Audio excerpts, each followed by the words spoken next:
एक छोटे से गांव में राजस्थान की धरती पर जहां रेगिस्तान की गर्म हवाएं दिन रात बहती रहती हैं, वहां रहता था एक साधारण सा किसान। नाम था उसका रामलाल। रामलाल की उम्र थी करीब 45 साल और उसके परिवार में पत्नी सीता, 2 बच्चे और एक बूढ़ी माँ थी। गांव का नाम था खाटू, जो खाटू श्याम बाबा के मंदिर के लिए प्रसिद्ध था। खाटू श्याम बाबा जो भगवान कृष्ण के अवतार माने जाते हैं और जिनकी कथा महाभारत से जुड़ी हुई है, वहां के लोगों के लिए आस्था का केंद्र थे। रामलाल भी रोजाना मंदिर जाता था, लेकिन पिछले कुछ सालों से उसकी जिंदगी में मुश्किलें इतनी बढ़ गई थीं कि वह भगवान से दूर होता जा रहा था। बात उन दिनों की है जब सूखा पड़ा था। 3 साल से बारिश नहीं हुई थी, फसलें सूख गई और रामलाल को अपनी जमीन बचाने के लिए बैंक से कर्ज लेना पड़ा। कर्ज की रकम थी पूरे 40 लाख रुपए। इतना बड़ा कर्ज चुकाना उसके बस की बात नहीं थी। बैंक वाले रोजाना आते, धमकाते और कहते कि अगर कर्ज नहीं चुकाया तो जमीन नीलाम कर देंगे। रामलाल की रातों की नींद उड़ गई थी। वह सोचता, हे श्याम बाबा, तुम्हारी कृपा से ही तो यह गांव बसा है, फिर मेरी जिंदगी क्यों इतनी कठिन हो गई है। एक दिन रामलाल की पत्नी सीता ने कहा, सुनो जी, क्यों ना हम खाटू श्याम बाबा के मंदिर जाके मनौती मांगे। सुना है बाबा की कृपा से असंभव भी संभव हो जाता है। रामलाल ने हामी भरी, लेकिन मन में संदेह था। फिर भी अगले दिन सुबह सुबह वह परिवार सहित मंदिर पहुंचा। मंदिर की घंटियां बज रही थीं, भजन गूंज रहे थे, श्याम बाबा की जय, खाटू वाले की जय। रामलाल ने बाबा के सामने सिर झुकाया और प्रार्थना की, बाबा, मेरे ऊपर 40 लाख का कर्ज है। अगर तुम्हारी कृपा हुई तो यह माफ हो जाए, वरना मेरा परिवार बर्बाद हो जाएगा। मंदिर से लौटकर रामलाल की जिंदगी में कुछ बदलाव नहीं आया। बैंक वाले अभी भी आते रहे, लेकिन एक रात रामलाल को सपना आया। सपने में खाटू श्याम बाबा प्रकट हुए, नीले रंग के, मोर मुकुट पहने और मुस्कुराते हुए बोले, रामलाल, तेरी भक्ति सच्ची है, धैर्य रख, तेरे कर्ज की माफी का रास्ता मैं खुद बनाऊंगा। रामलाल जागा तो पसीने से तर था, लेकिन मन में एक नई उम्मीद जागी। अगले दिन गांव में एक खबर फैली। सरकार ने किसानों के लिए एक नई योजना शुरू की थी, जिसमें सूखा प्रभावित क्षेत्रों के किसानों के कर्ज माफ किए जा रहे थे। लेकिन योजना की शर्तें सख्त थीं। केवल वे किसान जिनका कर्ज 20 लाख से कम था, उन्हें लाभ मिलता। रामलाल का कर्ज तो 40 लाख था, जो 2 गुना था। वह निराश हो गया, लेकिन फिर भी वह रोजाना मंदिर जाता रहा, भजन गाता रहा। समय बीतता गया। 1 महीने बाद बैंक से एक पत्र आया। पत्र में लिखा था कि रामलाल का कर्ज आंशिक रूप से माफ किया जा रहा है, लेकिन केवल 20 लाख, बाकी 20 लाख चुकाने थे। रामलाल ने सोचा, बाबा, यह तो आधी कृपा हुई, पूरी कृपा कब होगी। वह फिर मंदिर गया और प्रार्थना की। अब कहानी में एक नया मोड़ आता है।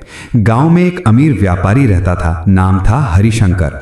हरिशंकर खाटू श्याम बाबा का बड़ा भक्त था, लेकिन वह लालची भी था। उसने रामलाल की जमीन पर नजर डाली हुई थी। वह सोचता कि अगर रामलाल कर्ज नहीं चुका पाया तो जमीन नीलाम होगी और वह खरीद लेगा। लेकिन एक दिन हरिशंकर को भी सपना आया। श्याम बाबा ने कहा, हरिशंकर, तेरी भक्ति में कमी है।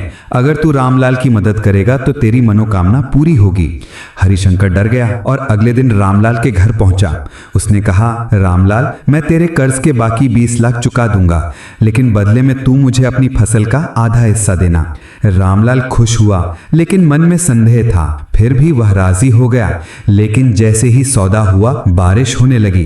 3 साल बाद पहली बारिश, फसलें लहलहा उठी।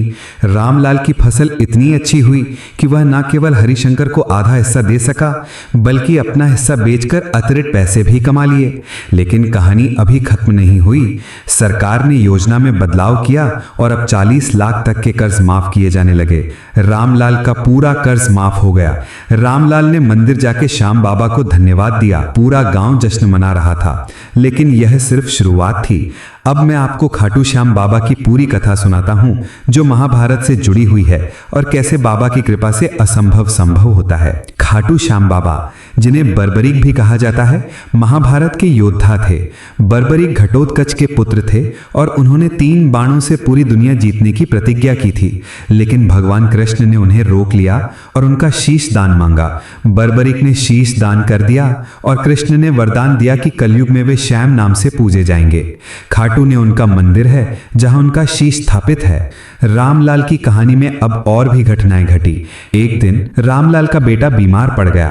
डॉक्टरों ने कहा कि ऑपरेशन के लिए 5 लाख चाहिए। रामलाल फिर बाबा के पास गया और चमत्कार हुआ कि एक अनजान व्यक्ति ने पैसे दिए, जो बाद में पता चला कि वह बाबा का भक्त था। अब रामलाल की जिंदगी बदल चुकी थी। वह रोजाना मंदिर जाता, भजन गाता, हारे का सहारा खाटू श्याम हमारा।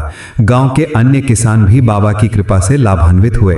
एक किसान का 30 लाख का कर्ज माफ हुआ, दूसरे का 50 लाख। लेकिन रामलाल की कहानी विशेष थी क्योंकि उसका कर्ज ठीक 40 लाख था और बाबा ने उसे पूरी तरह माफ करवा दिया। एक बार गांव में मेला लगा। मेले में भजन कीर्तन हो रहा था। रामलाल ने अपनी कहानी सुनाई और लोग हैरान रह गए।